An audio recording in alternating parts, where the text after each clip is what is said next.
नमस्कार। दिन भर की बड़ी खबरों में आप सभी का स्वागत है और मैं हूं आपके साथ मुबश्शर परवीन। तो बुलेटिन में आज बात होगी बिहार कैबिनेट विस्तार पर आरजेडी के बड़े दावे की, वक्फ बिल को मोदी सरकार से मिली हरी झंडी की, देखेंगे दिल्ली विधानसभा में मचे घमासान को, संबल मस्जिद पर हाईकोर्ट के बड़े फैसले को, महाराष्ट्र में भ्रष्टाचार के आरोपों से घिरे शिंदे को, और बुलेटिन के आखिर में जानेंगे क्यों अमित शाह ने अपने ही 32 नेताओं की सुरक्षा में मारी सेंध। इन सभी मुद्दों पर आज चर्चा करेंगे, लेकिन उससे पहले एक नजर अब तक की हेडलाइंस पर। पश्चिम बंगाल की मुख्यमंत्री ममता बनर्जी का बड़ा बयान, कहा टीएमसी नेताओं के फोन किए जा रहे टैप, राज्य में सियासी हलचल हुई तेज। दिल्ली विधानसभा सत्र में बीजेपी एमएलए नीलम पहलवान ने रखी मांग, कहा नजफगढ़ का नाम बदलकर किया जाए नाहरगढ़, औरंगजेब से बताया कनेक्शन। महाकुंभ समापन पर सीएम योगी आदित्यनाथ का बड़ा बयान, कहा सुरक्षा, स्वच्छता, सुव्यवस्था के साथ संपन्न हुआ महाकुंभ, पीएम मोदी का भी किया धन्यवाद। इंडियाज गोट लेटेंट विवाद में फंसी राखी सावंत को महाराष्ट्र साइबर सेल ने किया तलब, पुलिस मामले के संबंध में कर सकती है राखी से पूछताछ। तेलंगाना के टनल में रेस्क्यू ऑपरेशन अब भी जारी, हादसे के बाद से फंसे हैं 8 वर्कर्स, डरे मजदूर छोड़ रहे काम। 22 फरवरी को हुआ था हादसा। और अब खबरें विस्तार से और बात करते हैं आज की सबसे बड़ी खबर की। बिहार में विधानसभा चुनाव से पहले ही नीतीश कुमार के मंत्रिमंडल का विस्तार हो गया है, लेकिन कैबिनेट विस्तार के तुरंत बाद ही लालू यादव की पार्टी ने बड़ा दावा कर दिया है, जिस पर राज्य की सियासत में जबरदस्त घमासान मच गया है। तो किस दावे से उड़ गई नीतीश कुमार की नींद, जानने के लिए देखिए रिपोर्ट। बीते दिन बिहार में हुए कैबिनेट विस्तार में बड़ा राजनीतिक उलटफेर देखने को मिला, जहां जेडीयू से 1.5 गुना बीजेपी के मंत्रियों को कैबिनेट में जगह दी गई। ऐसे में मंत्रिमंडल में बीजेपी का दबदबा बढ़ गया है, जिसको लेकर बिहार की फिजाओं में सियासी सरगर्मियां चरम पर पहुंच गई हैं। ऐसे में जहां एक तरफ नीतीश कुमार का गुस्सा 7वें आसमान पर पहुंच गया है, तो वहीं दूसरी तरफ आरजेडी के प्रवक्ता के एक दावे ने नीतीश कुमार की टेंशन को और बढ़ा दिया है। दरअसल एक निजी चैनल से बातचीत में आरजेडी के प्रवक्ता एजिया यादव ने दावा किया है कि जेडीयू के 2 दर्जन से ज्यादा विधायक बीजेपी के संपर्क में हैं। बीजेपी बिहार में किसी भी वक्त अपना मुख्यमंत्री बना सकती है, नीतीश को कुर्सी से हटा सकती है। बता दें, आरजेडी की तरफ से ये दावा ऐसे वक्त में किया गया है जब मंत्रिमंडल विस्तार में बीजेपी की ताकत दिख गई, जहां बीजेपी के 21 और जेडीयू के 13 मंत्री हैं। यानी बीजेपी के पास कैबिनेट में बहुमत हो गया है, जो जेडीयू के लिए मुश्किलें खड़ी कर सकता है।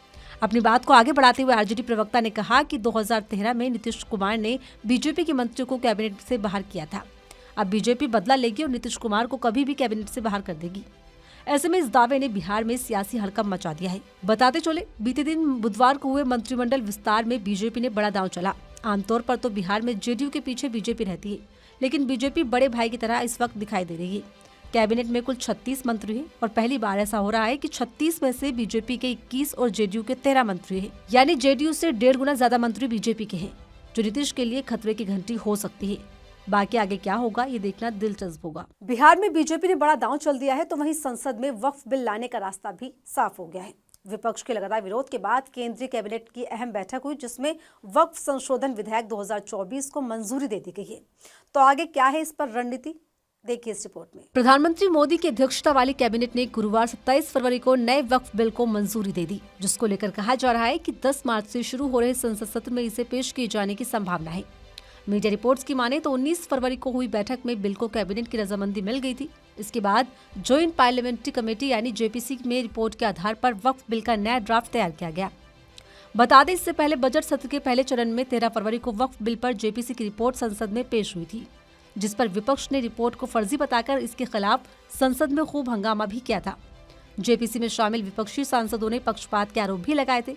वहीं कांग्रेस के राष्ट्रीय अध्यक्ष मल्लिकार्जुन खड़गे ने इस मुद्दे को संसद में उठाया था। उन्होंने कहा था कि जेपीसी की रिपोर्ट में उनके असहमति नोट के कुछ हिस्से गायब कर दिए गए। हालांकि केंद्र ने इन आरोपों से इनकार कर दिया और अब विपक्ष के तमाम आरोपों और विवाद के बाद मोदी सरकार के मंत्रिमंडल ने इसे स्वीकार कर लिया है। अब जल्द ही ये बिल संसद के आने वाले सेशन में पास किए जाने की संभावनाएं तय हो गई हैं। बताते चले, वक्फ संशोधन बिल अगस्त 2024 में पहली बार संसद में पेश किया गया था, लेकिन विपक्ष के विरोध के चलते इसे संयुक्त संसदीय समिति के पास भेज दिया गया। जगदम्बिका पाल की अगुवाई वाली समिति ने कुछ संशोधन के साथ सरकार को रिपोर्ट सौंपी, जहां हर बैठक में विपक्षी सांसदों ने सत्ता पक्ष पर तमाम आरोप लगाए। जिसके बाद समिति की ये रिपोर्ट 13 फरवरी को संसद में पेश की गई, जिस आधार पर वक्फ बिल का नया ड्राफ्ट बना और अब इसे मंजूर कर लिया गया है। दिल्ली विधानसभा सत्र के तीसरे दिन भी पक्ष और विपक्ष के बीच घमासान जारी है। एक तरफ जहां बीजेपी सत्र के दिन को बढ़ाकर सीएजी रिपोर्ट पर आपको घेरने की प्लानिंग में है, तो वहीं दूसरी तरफ विपक्ष भी बाबा साहेब और संविधान के अपमान पर बीजेपी के खिलाफ मोर्चा खोलकर बैठे हुए हैं। जहां आतिशी ने बीजेपी पर कई आरोप लगाए हैं। पूरी रिपोर्ट देखिए। दिल्ली विधानसभा सत्र में हंगामा जारी है। सत्र के तीसरे दिन आप ने बीजेपी सरकार पर बड़ा आरोप लगाते हुए कहा कि आपके विधायकों को विधानसभा परिसर में घुसने से रोका गया, जिस पर नेता प्रतिपक्ष आतिशी ने बीजेपी की तानाशाही का हवाला देते हुए कहा कि बीजेपी की पुलिस ने बैरिकेडिंग लगाकर आप विधायकों को अंदर जाने से रोक दिया, जिसके बाद आप विधायकों ने सदन के बाहर दिल्ली की बीजेपी सरकार के खिलाफ प्रदर्शन करना शुरू कर दिया। इस दौरान विधानसभा के गेट के बाहर आप नेता आतिशी की अधिकारियों के साथ बहस भी हुई। इसे लेकर पूर्व सीएम आतिशी ने सोशल मीडिया पर एक पोस्ट भी शेयर किया। उन्होंने लिखा कि बीजेपी ने सरकार में आते ही तानाशाही की हदें पार कर दी। ऐसा दिल्ली विधानसभा के इतिहास में कभी नहीं हुआ कि चुने हुए विधायकों को विधानसभा परिसर के अंदर नहीं घुसने दिया जा रहा। वहीं आप नेता संजीव झा ने कहा कि बीजेपी जो कर रही है हमारे संवैधानिक अधिकारों का हनन है। इस तरह आप नेताओं ने बीजेपी पर कई गंभीर आरोप लगाए। आपको बता दें, विधानसभा सत्र में सीएजी की रिपोर्ट पर घमासान मचा हुआ है। जहां बीजेपी शराब नीति को लेकर कई दावे कर रही है, तो वहीं दूसरी तरफ आप नेता इसे बीजेपी की साजिश करार दे रहे हैं, जिसको लेकर सत्र के दूसरे दिन भी खूब बवाल देखने को मिला था। जहां विपक्ष के हंगामे के चलते स्पीकर ने आपके 21 विधायकों को 3 दिन के लिए सस्पेंड कर दिया था, जिनका निलंबन 28 फरवरी तक जारी रहेगा। जिस पर पूर्व सीएम आतिशी ने कहा कि बीजेपी वालों ने सरकार में आते ही तानाशाही की हदें पार कर दी है। जय भीम के नारे लगाने के लिए 3 दिन के लिए आम आदमी पार्टी के विधायकों को सदन से निलंबित कर दिया गया। ऐसे में विधानसभा सत्र के मद्देनजर सदन के अंदर और बाहर हंगामा खूब मचा हुआ है। इलाहाबाद हाईकोर्ट ने रमजान से पहले संभल की जामा मस्जिद को लेकर एक अहम फैसला सुनाया है। दरअसल मस्जिद की पुताई को लेकर हाईकोर्ट में दायर याचिका पर अहम सुनवाई करते हुए कोर्ट ने मुस्लिम पक्ष को बड़ी राहत दी है। तो क्या है कोर्ट का फैसला, देखिए इस रिपोर्ट में। उत्तर प्रदेश की शाही जामा मस्जिद की रंगाई पुताई पर फैसला लेते हुए इलाहाबाद हाईकोर्ट ने बड़ा आदेश दे दिया है। कोर्ट ने साफ कर दिया है कि मस्जिद की पुताई कराई जाएगी।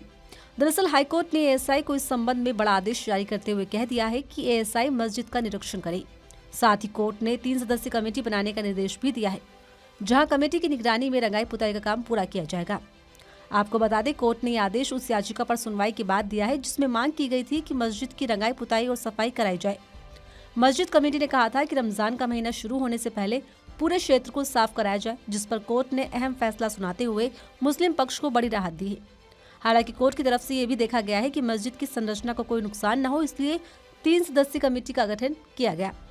अब इस मुद्दे पर अगली सुनवाई कल यानी शुक्रवार को की जाएगी, जहां जस्टिस रोहित रंजन अग्रवाल की सिंगल बेंच इस मुद्दे पर सुनवाई करेगी। बताते चले, कोर्ट के इस फैसले से पहले संभल शाही जामा मस्जिद की रंगाई पुताई को लेकर मुस्लिम पक्ष खूब विरोध प्रदर्शन करने के लिए उतरा था। दरअसल मस्जिद की रंगाई पुताई के लिए मुस्लिम पक्ष ने जिला प्रशासन से अनुमति मांगी थी। हालांकि जिला प्रशासन की ओर से मस्जिद की कमेटी की मांग को अस्वीकार कर दिया गया था।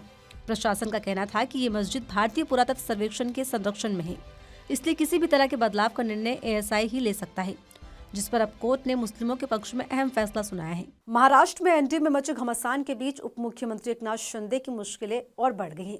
मुंबई में मेट्रो निर्माण कार्य से जुड़ी फ्रांसीसी कंपनी सिस्ट्रा ने शिंदे पर भ्रष्टाचार के आरोप लगाए हैं, जिसके बाद राज्य की सियासत में जबरदस्त भूचाल आ गया है।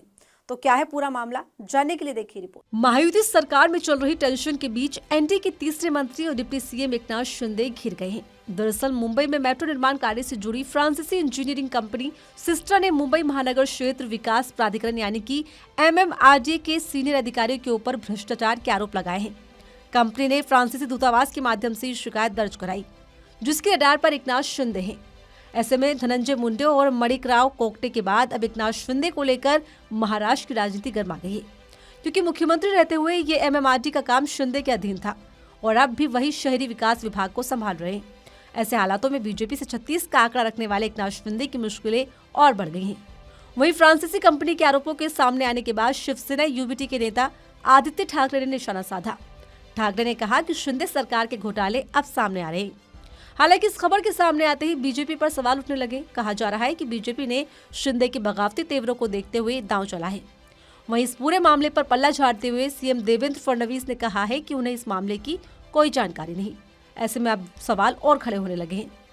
बताते चले, मुंबई में मेट्रो निर्माण कार्य से जुड़ी फ्रांसीसी इंजीनियरिंग कंपनी सिस्ट्रा ने अपनी शिकायत में कहा कि एमएमआरडी के अधिकारी अनुचित लाभ मांग रहे थे, भुगतान में देरी कर रहे थे। इतना ही नहीं, ठेकेदारों का ऑर्डर बढ़ाने के लिए फर्म पर दबाव भी डाला। कंपनी ने कहा कि प्रोजेक्ट के लिए कर्मियों की नियुक्ति की मंजूरी रोकी गई। इसी के साथ मनमाना जुर्माना लगाया गया। सूत्रों की माने तो फ्रांसीसी कंपनी ने शिकायत महाराष्ट्र के रेजिडेंट कमिश्नर को भेजी है। वो राज्य की मुख्य सचिव सुजाता सोनिक से बात करके इस मामले की सच्चाई का पता लगाएंगे। तो वहीं सोनिक ने कहा है कि पारदर्शिता से कोई समझौता नहीं किया जाएगा। ऐसे में देखना होगा कि एकनाथ शिंदे को लेकर और क्या क्या नए दांव चले जाते हैं। केंद्रीय गृह मंत्री अमित शाह ने अपने ही 32 नेताओं की सुरक्षा वापस ले ली है, जिसकी चर्चा इस वक्त जोरों शोरों से की जा रही है। अमित शाह ने इसको लेकर बाकायदा एक लिस्ट भी जारी की है, जिसमें पूर्व केंद्रीय मंत्रियों से लेकर कई अहम नाम भी शामिल है। तो क्यों अमित शाह ने उठाया अपने ही नेताओं के खिलाफ ये कदम, जानने के लिए देखिए रिपोर्ट। केंद्रीय गृह मंत्रालय ने पश्चिम बंगाल के 32 बीजेपी नेताओं की सुरक्षा वापस ले ली है, जिस पर जबरदस्त सियासत गर्मा गई है। विपक्षी दलों के आरोप है कि जो नेता या मंत्री बीजेपी के काम के नहीं होते, उन्हें ऐसे ही साइडलाइन किया जाता है। बता दें, बुधवार 26 फरवरी को केंद्रीय गृह मंत्रालय की तरफ से लिस्ट जारी करके इसकी सूचना दी गई। सूची में पूर्व केंद्रीय मंत्री से लेकर राष्ट्रीय अनुसूचित जाति आयोग के पूर्व उपाध्यक्ष, लोकसभा चुनाव उम्मीदवार से लेकर भाजपा जिला अध्यक्ष तक विभिन्न स्तर के भाजपा नेता शामिल हैं। इतना ही नहीं, सूची में पूर्व सांसद दशरथ तिर्की और भाजपा नेता शंकुदेव पांडा और पूर्व आईपीएस अधिकारी देवाशीष धर भी शामिल हैं। इस लिस्ट को लेकर बीजेपी नेताओं का कहना है कि केंद्र सरकार की तरफ से हर 3 महीने बाद ऐसी सूची जारी की जाती है, लिहाजा इस पर राजनीति ना की जाए। लेकिन यहाँ गौर करने वाली 2 बातें बेहद अहम है, जिसमें पहली ये कि लिस्ट में शामिल नेता पश्चिम बंगाल के हैं। दूसरा ये कि नेताओं में ज्यादातर वो लोग शामिल हैं जो बीते साल हुए लोकसभा चुनाव में हार गए थे। रिपोर्ट के मुताबिक अलीपुरद्वार से पूर्व भाजपा सांसद और पूर्व केंद्रीय मंत्री बारला की सुरक्षा भी वापस ले ली गई है, जिसको लेकर हाल ही में एक खबर भी आई थी कि बारला के बीजेपी के रिश्ते खराब हो गए हैं और टीएमसी से उनकी नजदीकें लगातार बढ़ रही हैं, जिस पर राजनीतिक जानकारों का कहना है कि इस माहौल में बारला की केंद्रीय सुरक्षा हटाना बीजेपी के लिए अहम हो गया था। हालांकि इस पर बारला का कहना है कि मुझे सुरक्षा की जरूरत नहीं है, मैं जीवन भर लोगों के बीच आंदोलन करता रहा हूँ, मेरा कोई दुश्मन नहीं, इसलिए मुझे सुरक्षा की जरूरत नहीं। ऐसे में इस बात को भी तूल मिल गया है कि बीजेपी नेताओं से नाराजगी की वजह से भी ये कदम उठाया गया है।